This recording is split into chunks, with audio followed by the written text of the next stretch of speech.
बिना बिजली का गांव। थका दिया रे। इस कुएं की अहमियत भी साल भर से समझ आ रही है।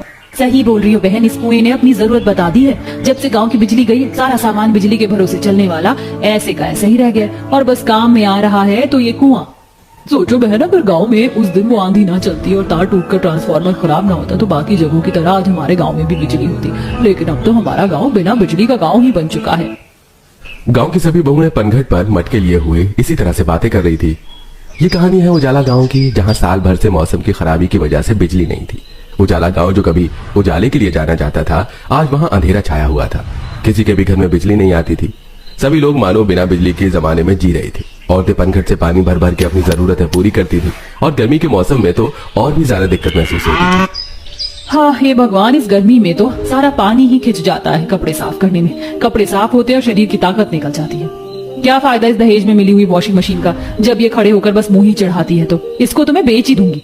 नहीं दिया बहू, ऐसे नहीं होता, सोचना भी मत इसको बेचने को।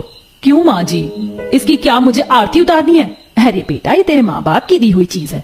हाँ तो माँ बाबा ने इसे मुझे इस्तेमाल करने को दिया था, लेकिन जब ये इस्तेमाल में आती ही नहीं है तो अच्छा है कि मैं इसे बेच दूं, क्योंकि मुझे नहीं लगता कि अब हमारे गाँव में बिजली आएगी।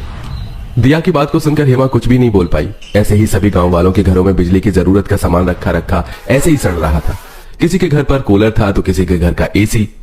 हाँ, गर्मी किस काम का है ये, जब देखो बंद पड़ा रहता है। इसे उतरवा कर बिकवाते ना बहू, इस बिना बिजली के गांव में इस एसी का कोई मोल नहीं है। सभी के घरों का सामान ऐसे ही बेकार पड़ा हुआ था। सारा गांव बिजली न होने की वजह से बहुत पीछे जा चुका था। ऐसे ही शाम होते ही सारे गांव में गुप्त अंधेरा छाना शुरू हो जाता।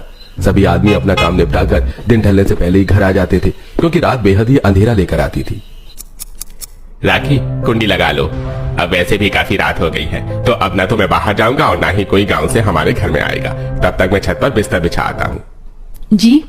सभी गांव में ऐसे ही कुंडी लगा लिया करते थे। राखी ने भी दीपक के उजाले में अपने घर की कुंडी लगा दी और उसके बाद वो अपने पति के साथ छत पर बिस्तर बिछाने चली गई।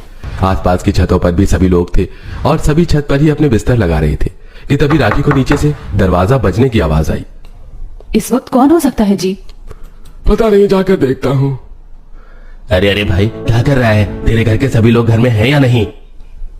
हाँ, सभी घर में ही हैं। अगर सभी घर में हैं तो फिर दरवाजा ना खोलना। सुना है ज्यादा अंधेरे रहने की वजह से रात को गांव में डाकू और लुटेरे घूमते हैं। सभी पड़ोसियों की बात सुनकर राखी ने अपने पति को रोक लिया।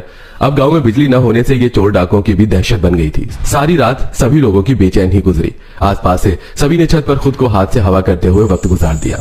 ऐसे ही सिलसिला जारी था और आज शाम के वक्त गांव की सास बहुएं एक पेड़ के नीचे बैठी हुई